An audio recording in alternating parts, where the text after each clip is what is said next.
अगर मेरी सक्सेस का मानो तो आप मेरे सक्सेस में टीचर का काफ़ी इम्पैक्ट रहा है। जब तक आपको पोस्ट नहीं मिल जाए तब तक आप लगातार उसी इंटेंसिटी से तैयारी करते रहो।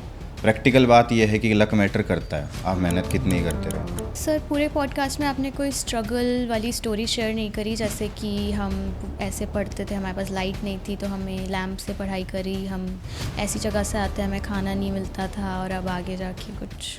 नमस्ते दोस्तों, स्वागत है आपका एग्ज़ाम नेविगेटर्स के एक इंस्पायरिंग एपिसोड में। आज हमारे साथ हैं चिराग यादव, जिन्होंने असिस्टेंट एनफोर्समेंट ऑफिसर ईडी में सिलेक्शन पाया। तो हम आज जानेंगे इनकी पीछे की कहानी, इनकी स्ट्रगल, इनकी स्ट्रैटेजी और इनकी सक्सेस।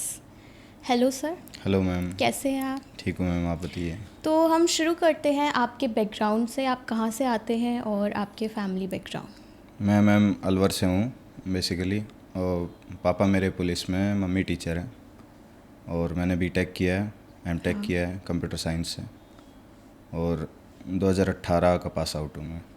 तो आपको एसएससी के बारे में कैसे पता लगा?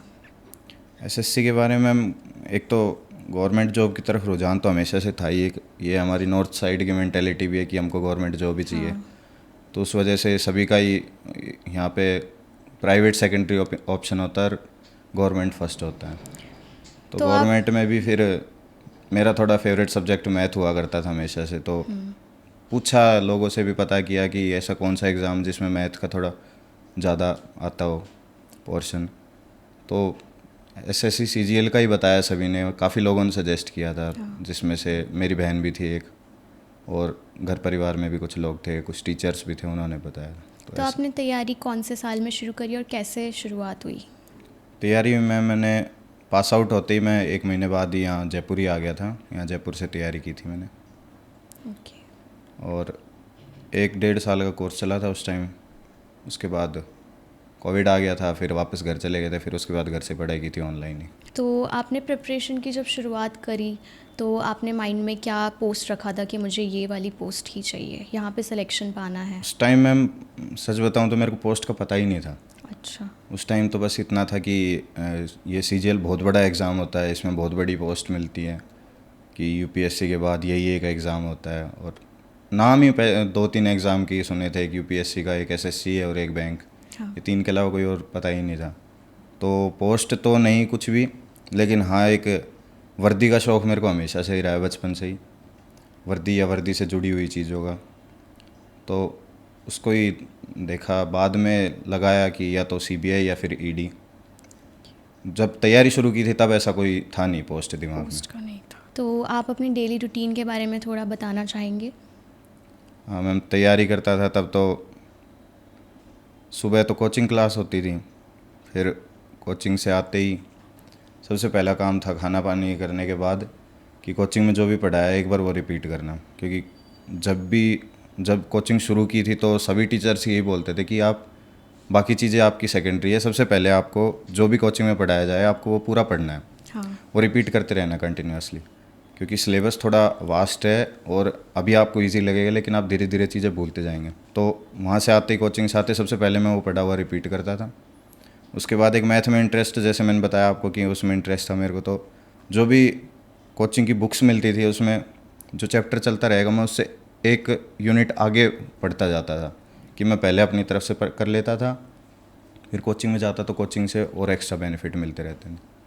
फिर धीरे धीरे रूटीन में चेंज आया कि जैसे स्ट्रेटजीज़ पता चलने लगी कि इंग्लिश के लिए न्यूज़पेपर पढ़ना चाहिए, तो फिर वो रूटीन के अंदर न्यूज़पेपर इंक्लूड होता गया। फिर वो कैब पढ़नी चाहिए तो वो कैब इंक्लूड होती गई। फिर उसके बाद नोट्स कभी मैंने 2-3 सब्जेक्ट के तो बनाए नहीं, मैथ्स के, रीजनिंग के, इनके मैंने नोट्स कभी नहीं बनाए। इंग्लिश के मैंने प्रॉपर नोट्स बनाए थे, तो फिर वो नोट्स मेकिंग भी रूटीन में आता गया, फिर नोट्स की रीडिंग भी रूटीन में आता गया। तो धीरे धीरे रूटीन चेंज भी होता गया। तो शुरू से लेकर लास्ट तक रूटीन काफ़ी अलग रहा है। कोचिंग के पहले अलग था, कोचिंग के बाद अलग था। सबसे ज़्यादा स्ट्रगल कौन से सब्जेक्ट ने किया आपने? सबसे ज़्यादा स्ट्रगल मेरे हिसाब से मैम जीके में है, कि उसका स्ट्रगल एक इस वजह से भी था कि पहले जब मैंने तैयारी शुरू की थी तो पैटर्न बहुत अलग था। उस टाइम मैथ और इंग्लिश का वेटेज काफ़ी ज़्यादा था और जीके का सिर्फ 50 मार्क्स का था। तो उस टाइम उसको बहुत लाइटली लिया, लेकिन ये देखा गया कि डिफरेंस बहुत क्रिएट कर देता है वो। एक जीके और एक डिस्क्रिप्टिव, इन दोनों ने काफ़ी टाइम तक सिलेक्शन रोके रखा था। तो इनमें थोड़ा दिक्कत हुई, बाकी सब स्मूथ चलता गया। बच्चे इंग्लिश में बहुत स्ट्रगल करते हैं, तो आप उसके लिए क्या एडवाइस करना चाहेंगे? इंग्लिश का मैम एक तो फोबिया होता है लोगों के मन में ना, हाँ। कि काफ़ी बच्चे क्या है कि हिंदी मीडियम के अगर होते तो उनका तो कुछ ज़्यादा ही डर रहेगा कि हम तो हिंदी मीडियम से हम इंग्लिश पढ़ ही नहीं सकते। जबकि आप अगर रियलिटी देखेंगे तो एक हिंदी मीडियम वाला बच्चा हमेशा इंग्लिश मीडियम वाले से ज़्यादा मार्क्स लेके आता है। और दूसरा ये है कि तैयारी में इसमें ज़्यादा कुछ खास आपको करना भी नहीं है। जितना आपको कोचिंग में पढ़ाया जाए, आपको कोचिंग में ग्रामर और वोकैब 2 पार्ट्स में इंग्लिश पढ़ाई जाती है। आप अपने उन कोचिंग के नोट्स को और उन चीज़ों को ध्यान में रखो। सेकंड ये है, जैसा मेरे को उस टाइम जो मेरे टीचर थे, अग्रेज सर थे, उन्होंने मेरे को समझाया था कि एक तो आप न्यूज़पेपर पढ़ा करो, एक आप वोकैब के ऊपर बहुत ज़्यादा एम्फेसिस करो। क्यों? न्यूज़पेपर पढ़ने का फ़ायदा ये है कि कॉम्प्रिहेंशन उससे अच्छा होता है, आपको सेंटेंस की फ्रेमिंग आती है न्यूज़पेपर से। और वोकैब तो ज़रूरी है ही, क्योंकि जब तक आपको किसी वर्ड का मतलब नहीं पता होगा, आप सेंटेंस फ्रेमिंग का तो सोच ही नहीं सकते। तो ये 2 चीज़ें हैं जिन पे ज़्यादा फोकस करना है। वोकैब का ऐसा है कि आप रोज़ का रूटीन में 10 वर्ड याद करो, 10 वर्ड याद किया, नेक्स्ट दिन 10 और किए, लेकिन नेक्स्ट 10 करने से पहले पुराने 10 को रिपीट किया। फिर एक जैसे ही आपका वीकेंड आता है, आप संडे को सिर्फ 6 दिन के लिए 10 नए वर्ड पढ़ो, संडे को आप पुराने सारे रिपीट करो। और इस प्रोसेस को आप 3-4 महीने भी लगातार करोगे तो उसमें भी आपकी वोकैब काफ़ी स्ट्रॉन्ग हो जाएगी। तो ये थोड़ी सी मैंने स्ट्रेटेजी जो अपनाई थी, ये वो है। और एक न्यूज़पेपर रीडिंग मेरे हिसाब से डेली एसेंशियल पार्ट है। एक न्यूज़पेपर रीडिंग बहुत ज़रूरी है।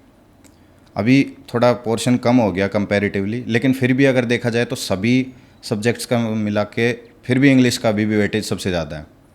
तो इंग्लिश ज़रूरी है। और यही है कि 2-3 पैसेज जो आते हैं उनको करने के लिए आप न्यूज़पेपर के ऊपर एम्फेसिस रखो।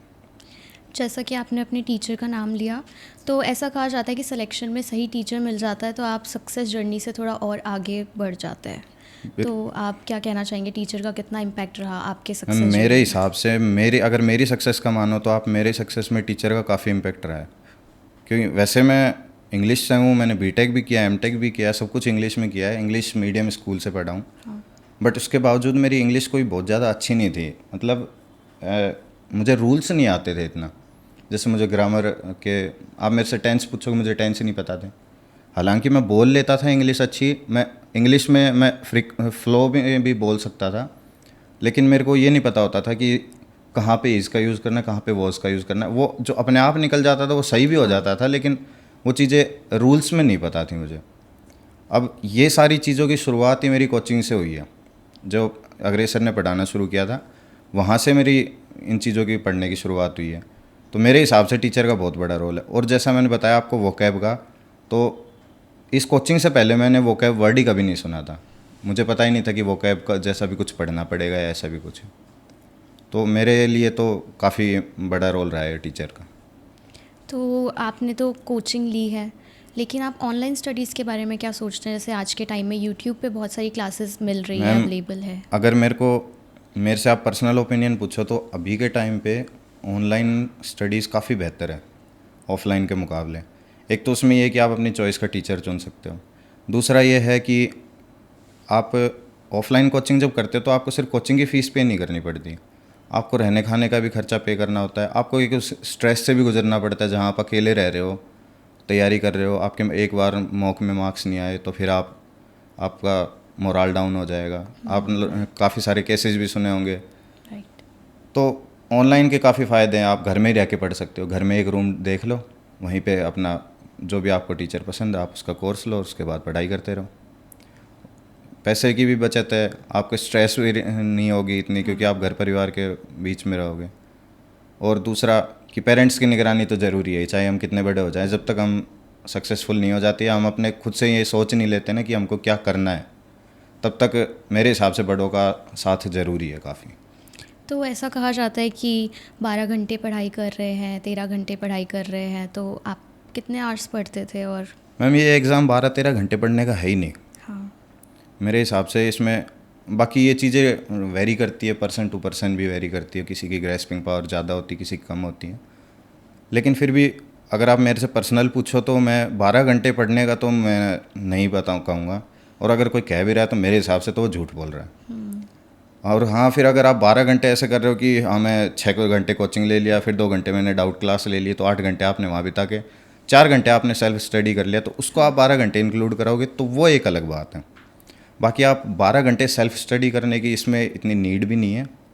इसमें थोड़ा लक का भी खेल होता है, क्योंकि इसमें आपको 25 क्वेश्चंस में आपको 12-13 सब्जेक्ट में से 25 क्वेश्चन आते हैं जीके में।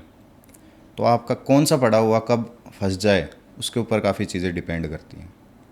तो आपने कितने अटेम्प्ट्स दिए हैं, कौन कौन से एग्ज़ाम आप दे चुके हैं या क्वालिफाई किया है? मैम एग्ज़ाम में ग्रेजुएशन के बाद से एक बार तो एक हमारे बीटेक में गेट का एग्ज़ाम होता है, पहले मैंने वो दिया था। फिर उसके बाद ये सीजीएल का दिया। तो प्री मेंस तो हर बार क्वालिफाई हो जाते थे। जैसे मैंने पहले बताया था आपको कि पहले डिस्क्रिप्टिव एग्ज़ाम होता था, मेरे उसमें कभी मार्क्स नहीं आते थे, उसमें हमेशा ही रह जाता था मैं।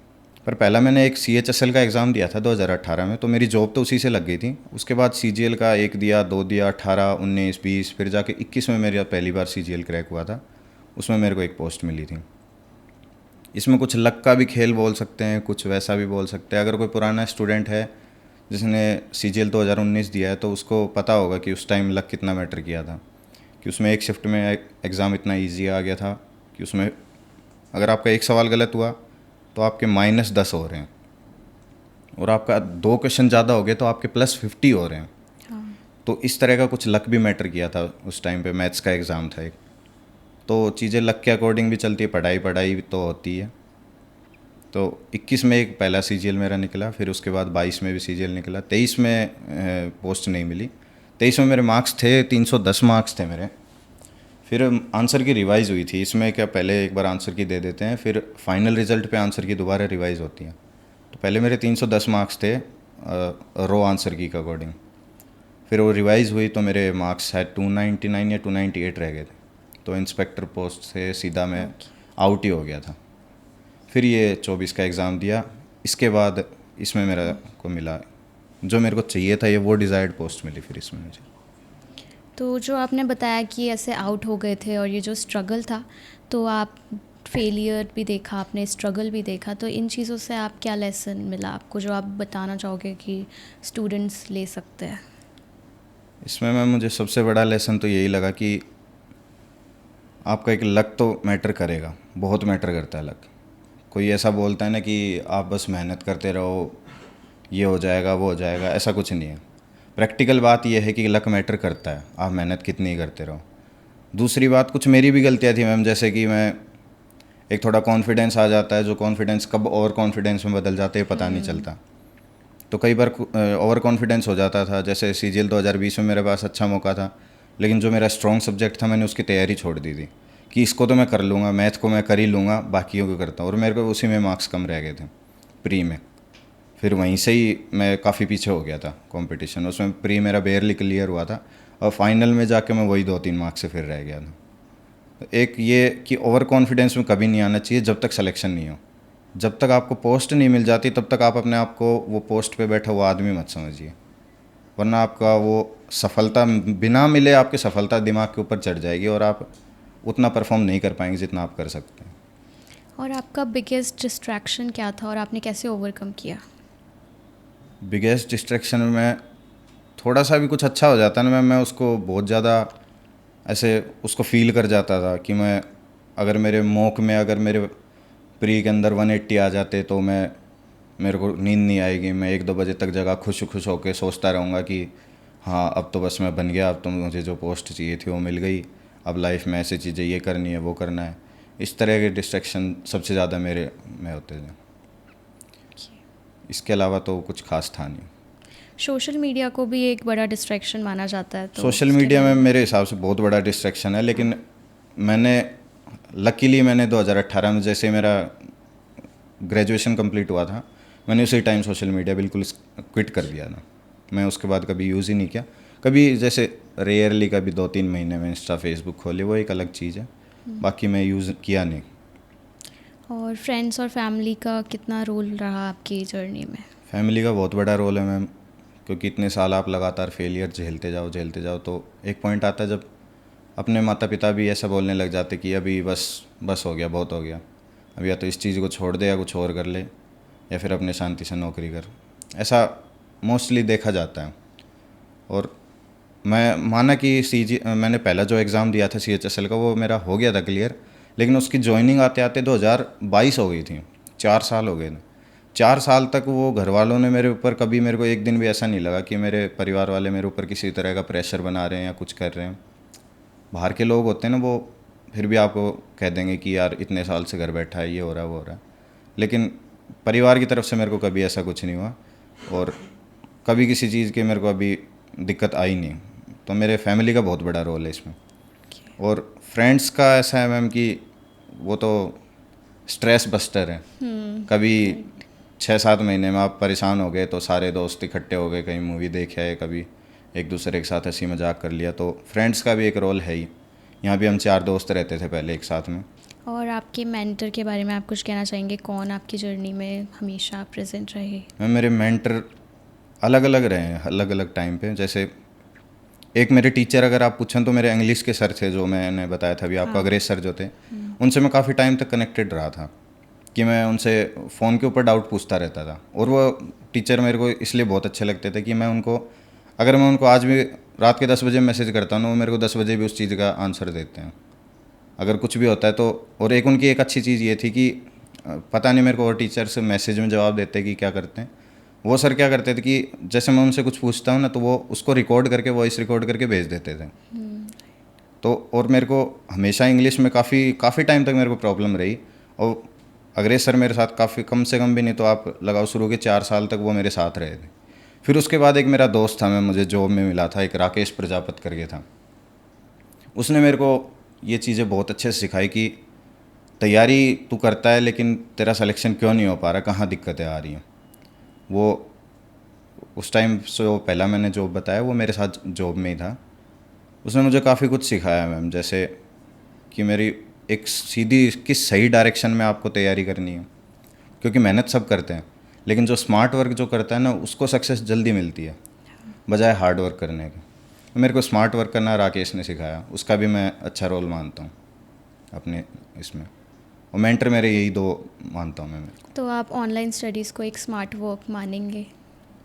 हाँ कह सकते हैं मैम, स्मार्ट वर्क मान सकते हैं, क्योंकि मैंने पहले बताया आपको कि काफ़ी बेनिफिट हैं इसके। बाकी 1-to-1 कनेक्टिविटी एटलीस्ट किसी एक आदमी से होनी चाहिए, भले आपका ऑनलाइन टीचर है, आपकी उससे 1-to-1 कनेक्टिविटी हो कि किसी भी टाइम आपको कोई डाउट आ रहा है आप डायरेक्ट उसको पूछ पा रहे हैं। ऐसी अगर कनेक्टिविटी आपकी किसी एक पर्सन से भी है तो ऑनलाइन स्टडी मेरे हिसाब से काफ़ी ठीक है। और अब तो आप देखो यूट्यूब पे भी फ्री में टीचर्स पढ़ाते हैं। तो यूट्यूब पे जब आपको फ्री में कंटेंट मिल रहा है तो आपका, अगर आप कॉलेज में पढ़ने वाले हो, फर्स्ट ईयर सेकंड ईयर वाले बच्चे हो, तो आप सीधा यूट्यूब से पढ़ना शुरू करो। मेरा एक लेट होने का कारण ये भी है कि मैंने कॉलेज में कभी पढ़ाई करी नहीं मैम। वो कॉलेज में मैंने इतनी बस पूरी लाइफ जी है कि मैं कॉलेज के बाहर ही करूँगा जो करूँगा, कॉलेज टाइम में कुछ नहीं करूँगा। तो वो वाला हिसाब था। बाकी जो बच्चे हैं काफ़ी मैंने देखे हैं फर्स्ट ईयर से तैयारी शुरू करने लग जाते हैं। आप यूपीएससी कर रहे हो, एसएससी कर रहे हो, किसी भी चीज़ की कर रहे हो, अगर आप बिल्कुल बेसिक से शुरुआत कर रहे हो तो आपको फ्री कंटेंट में ज़्यादा फोकस करना चाहिए जो आपको यूट्यूब पे फ्री मिल रहा है। एक बार आपने उससे शुरुआत कर ली ना, फिर उसके बाद आप कोर्स ले सकते हैं। तो आप यूट्यूब से फ्री में भी पढ़ सकते हो शुरुआत में। राइट। तो जैसा कि आपने जॉब के बारे में बताया, जब आपकी फर्स्ट टाइम जॉब लगी तो फैमिली का क्या रिएक्शन था? फैमिली का रिएक्शन ठीक ठाक था मैम, इतना कोई ख़ास, कोई बहुत खुश भी नहीं थे, कोई दुखी भी नहीं थे। और ठीक है कि सेल्फ डिपेंडेंट होना थोड़ा सा ठीक हो जाता है। बाकी पहली जॉब थी, बाहर मिली थी, गुजरात मिला था, बाहर जाने का मौका मिला तो घूम आया। वो कोई बड़ी पोस्ट थी नहीं तो इतना कोई ख़ास इम्पैक्ट नहीं था, एलडीसी की जॉब थी तो ठीक था, इतना कोई ख़ास नहीं था रिएक्शन। अभी आप आगे भी कोई एग्ज़ाम परस्यू करने का सोच रहे हैं? अभी फ़िलहाल तो मैम नहीं सोचा है, बाकी देखते हैं अभी जॉब में कितना मज़ा आता है, उसके बाद देखा जाएगा। तो सर, जैसे आपने अपनी प्रिपरेशन का बताया, लगभग 2-3 साल आपने तैयारी करी, तो उस बीच आपको कभी लगा कि नहीं यार अब नहीं हो पाएगा, अब गिव अप कर देना चाहिए? मैम उस तैयारी के बीच में तो नहीं लगा, लेकिन हाँ एक बार एक तैयारी कंप्लीट हो गई, उसके बाद 1-2 एग्ज़ाम दे लिए, फिर लगा था, एक बार नहीं 2-3 बार लगा कि अब बस अब छोड़ देता हूँ। कभी लगा कि बैंक के लिए छोड़ देता हूँ, कोई क्लर्क ही लग जाऊँ तो चला जाता हूँ।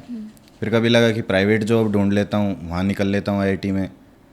पर होता है ऐसा, कई बार लगा मेरे को कि छोड़ दूँ, पर डटा रहा मैं भी जैसे तैसे अपना मन बना के। फिर पेशेंस तो ज़रूरी है मैम इस एग्ज़ाम में। अगर पेशेंस नहीं है तो आप इसकी साइड आओ ही मत। या तो आप सोच के आओ कि हाँ भाई मुझे देना पड़ेगा, समय बहुत देना पड़ेगा आपका। और ऐसा भी नहीं है कि आप एक बार क्लियर हो गया तो आपका हो गया बस काम, नहीं। लोग देते रहते हैं, बार बार देते रहते हैं। किसी को डिज़ायर्ड पोस्ट नहीं मिलती, किसी को डिज़ायर्ड लोकेशन नहीं मिलती, किसी को डिज़ायर्ड पोस्ट विद लोकेशन नहीं मिलती, किसी को वो मिल जाती तो फिर उसका मन नहीं लगता, फिर वो दूसरी जॉब दोबारा ढूंढने लग जाता है। तो ये तो सब तो चलता रहता है। पेशेंस रखना पड़ेगा मैम, इस एग्ज़ाम का नाम ही पेशेंस लगा लो आप। दूसरा सबसे बड़ा मोटिवेशन क्या रहता है फिर इस बीच? मोटिवेशन तो मैम सबका ही पैसा है, तो मेरा भी वही था। पैसा एक, आप लगा लो कि तैयारी करते टाइम घर से पैसे मंगवा रहे हैं और फिर एकदम से आपको क्या ही दिखेगा, सबसे बड़ी चीज़ पैसा ही दिखेगा। फर्स्ट एक थोड़ा सैलरी कितनी थी आपकी? फर्स्ट सैलरी फर्स्ट सैलरी ज़्यादा नहीं थी मैम, आई थिंक 32,000 थी, कुछ इतनी कुछ थी।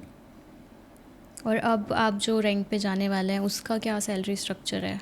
इसमें आई थिंक मैम 90+ है इन हैंड। इसमें 4600 ग्रेड पे की है ये जॉब वैसे तो, और इसमें 20% का सिक्योरिटी अलाउंस और मिलता है। ये 2-3 पोस्ट है CGL में जिसमें मिलता है, CBI, NIA, ED वगैरह में। तो काफ़ी सैलरी है मैम एक ऐसे आदमी के लिए जो स्टूडेंट है, स्टूडेंट से एकदम से उसको पैसे मिल रहे हैं। तो मेरे हिसाब से 80-90 हज़ार इनफ होते हैं। सरकारी नौकरी इतना पैसा दे देती है कि आपका घर चल जाए। तो आप जब स्टूडेंट की तरह पढ़ाई कर रहे थे तो आपके माइंड में कभी आया कि हाँ अब आगे जाके ये जॉब लगेगी, ये सैलरी होगी तो मैं यहाँ स्पेंड करूँगा, यहाँ घूमने जाना है, ये करना है? ये तो रहता ही है मैम, दिमाग में तो चलता ही रहता है कि आपने स्पोर्ट्स को भी दिमाग में रख रखा था कि जॉब लग जाए फिर 50,000 का बैट लूँगा, जॉब लग जाए फिर 40,000 का रैकेट लूँगा। मतलब इस तरह की चीज़ें दिमाग में चलती रहती थी, तो ये तो रहता ही था दिमाग में। बाकी मेन तो मेरा यही था कि स्पोर्ट्स इक्विपमेंट लेने का, तो वो होपफुली अभी धीरे धीरे कंप्लीट भी हो रही हैं चीज़ें। तो लाइफस्टाइल पूरी बदल जाती है गवर्नमेंट लाइफस्टाइल तो मैं बिल्कुल ही चेंज हो जाती, भले ही छोटी जॉब क्यों ना लगे। वही है कि पहले आप पैसे घर वालों के खर्च कर रहे हो, फिर आप खुद की जेब से उड़ा रहे हो, उसमें कोई रोका टोकी नहीं है, आपके अपने अकॉर्डिंग मज़े कर रहे हो। लाइफस्टाइल तो चेंज होती है। तो ऐसा होता है कि जॉब लग जाती है तो हमारे यहाँ पे स्पेशली आप राजस्थान से बिलोंग करते हैं तो यहाँ पे बहुत होता है कि लड़के की जॉब लग गई तो लड़के को बोलते हैं कि अच्छा अब ये 30 लाख का हो गया, ये 40 लाख का हो गया। तो आपका क्या पर्सपेक्टिव है? ये तो बिल्कुल नहीं है मैम। ये राजस्थान में, हमारा थोड़ा हरियाणा की साइड में पड़ता है हमारा घर, तो होपफुल अच्छी बात ये है कि हमारी साइड में इतना है नहीं ये जो पैसों में तोली जाती है कि क्लर्क का 30 लाख है कि तो आपके पास इंस्पेक्टर का कॉल 50 आया है लाख कभी घर पे कि हाँ बेटे? नहीं मैम, हमारे नहीं होता ऐसा कुछ। तो आप SSC से रिलेटेड कुछ मिथ्स बताना चाहेंगे जो स्टूडेंट को लगता है कि ऐसा है? पर सबसे बड़ा मिथ तो मैम मुझे लगता है कि CGL के बारे में ना लोगों का ये है कि ये बहुत इजी एग्ज़ाम है। उसका एक कारण ये है कि इसमें क्वेश्चंस इतने इजी है ना, आप उनको देख के बच्चा भी ये सोचता है यार ये क्वेश्चन है, ये मैं 10th क्लास में था जब करता था। पर वो इजी क्वेश्चन को उतने टाइम में करना एक बड़ी टास्क है कि आपको 60 मिनट के अंदर 100 क्वेश्चंस करने हैं, वो बड़ी चीज़ हो जाती है। और फिर दूसरा जो इस एग्ज़ाम को हार्ड बनाता है वो है इसका कंपटीशन। आपका मेंस में एक क्वेश्चन गलत होने पे 4 मार्क्स कटते हैं। आपका एक क्वेश्चन गलत हुआ, आपकी 2400 ग्रेड पे 4600 ग्रेड पे से 4200 आ जाएगी। 2 गलत हुए 2400 आ जाएगी। 3 गलत हुए आप कंपटीशन से बाहर हो जाओगे। तो आप सिर्फ 3 क्वेश्चन दूर हो सिलेक्शन और रिजेक्शन से। तो ये चीज़ इसको मेरे अकॉर्डिंग काफ़ी डिफ़िकल्ट बनाती है। अगर आप सिर्फ इसकी स्टडीज़ की डिफ़िकल्टी को साइड में रख दो कि हार्ड क्वेश्चन नहीं आते, उसको हटा दो, तो भी एक एग्ज़ाम बहुत डिफ़िकल्ट है मेरे अकॉर्डिंग। तो मॉक टेस्ट का कहा जाता है कि टाइमिंग के लिए आप मॉक टेस्ट कर सकते हैं। बिल्कुल मैम, मॉक टेस्ट का बहुत बड़ा रोल है। मॉक टेस्ट से आपको ये आदत पड़ेगी एक तो कि आपको 60 मिनट में कैसे आप 100 क्वेश्चंस कर रहे हो। दूसरा है कि मॉक टेस्ट में से ही मतलब वो तो नहीं, सेम क्वेश्चंस तो नहीं, लेकिन वैल्यू चेंज करके उसी कंसेप्ट के ऊपर काफ़ी क्वेश्चंस आ जाते हैं। और आप अगर एक मॉक टेस्ट दे रहे हो तो उसमें 100 क्वेश्चन है। आप तैयारी के अंदर अगर 90 मॉक टेस्ट दे लेते हो तो आपने 9000 क्वेश्चन कर लिए। 9000 क्वेश्चन में से आपको 100 ही क्वेश्चन तो आने हैं, काफ़ी कुछ तो आपका देखा हुआ ही आ जाएगा। ये है एक। दूसरा ये कि कुछ लोगों को ऐसा लगता है कि जीके इम्पोर्टेंट नहीं है। मैं कहूँगा मैम, जीके आपका सिलेक्शन ही जीके करवाएगी। आपको रैंक ही जीके दिलवाएगी। अगर आपने जीके नहीं पढ़ी तो आपका सिलेक्शन हो भी गया तो आपकी रैंक नहीं आएगी, आपको डिज़ायर्ड पोस्ट नहीं मिलेगी, डिज़ायर्ड लोकेशन नहीं मिलेगी। जीके पढ़ना बहुत ज़रूरी है, एक ये मिथ भी है जो मुझे लगता है। जब बहुत सारी स्ट्रगल के बाद आपको फाइनली डिज़ायर्ड पोस्ट मिली तब आपका क्या रिएक्शन था? बहुत अच्छा रिएक्शन था मैम। रात को आई थिंक 10 बजे के अराउंड मुझे पता चला था कि रिज़ल्ट आ गया। ये टेलीग्राम पे ग्रुप्स में आ जाते हैं। तो मैंने वो देखा और मैं आगे के, जैसा मैंने आपको पहले बताया था कि मैं छोटी सी मेरे खुशी मिलती है तो मैं बहुत आगे तक का सोच लेता हूँ। तो जैसे ही वो रिज़ल्ट आया, मैं रिज़ल्ट देखते मैंने तो आगे तक के सोच लिया, हाँ अब ये करूँगा, अब वो करूँगा, 10 साल में ये प्रमोशन हो जाएगा, वहाँ पहुँच जाऊँगा, ये हो जाएगा, वो हो जाएगा। रात को 4 बज गए मुझे, सुबह के 4 बज गए, नींद ही नहीं आई मैं। तो बहुत खुशी हुई थी मेरे को। काफ़ी साल का स्ट्रगल था मेरा, पोस्ट मिलती रहती थी, जॉब भी मैंने काफ़ी की, 3 जॉब कर चुका, मेरी चौथी जॉब थी। इसके अलावा भी सिलेक्शन और भी हुए हैं जो मैंने ज्वाइन नहीं करी जो पोस्ट। और फाइनली जब डिज़ायर्ड चीज़ मिली तो खुशी बहुत हुई मेरे को, बहुत ज़्यादा खुशी हुई मुझे। और आपने जब अपने मेंटर को बताया, अपने टीचर्स को बताया, तो उनका क्या रिएक्शन था? मैंने किया मैसेज, काफ़ी लोगों को किया, सर को किया मैसेज, तो सर का मैसेज आया, अरे वाह यार आज तो क्या न्यूज़ दी है, बहुत बढ़िया, ये मैसेज आया मेरे पास। और मैंने स्टेटस पे लगाया तो बहुत लोगों की बधाइयाँ आने लगी, क्योंकि लोगों को काफ़ी जो मेरे से जुड़े हुए लोग हैं सभी को मेरा स्ट्रगल पता है कि मैं पढ़ाई काफ़ी टाइम से मैं अच्छे से कर रहा था, लेकिन कभी कोई लैक फैक्टर, कभी कुछ मैं मिल नहीं पा रही थी मुझे वो चीज़ें। तो मेरे से जुड़े हुए काफ़ी लोगों को बहुत खुशी हुई मेरा सिलेक्शन हुआ तो अब आपके साथ एक फ़न रैपिड फायर सेशन करते हैं जिसमें आपको 1 सेकंड के अंदर आंसर करना होगा क्विकली। ठीक है, तो आपका फेवरेट सब्जेक्ट क्या रहा? Maths. 1 book every aspirant should read. वो एक है मैम, ये 12th fail. Study time early morning या late night? Late night. 1 motivational quote या लाइन? पढ़ते रहो, पैसा बहुत है। क्या 1 word for SSC CGL journey? Patience रखना पड़ेगा। तो 1 लास्ट मैसेज जो आप हर स्टूडेंट को बोलना चाहोगे?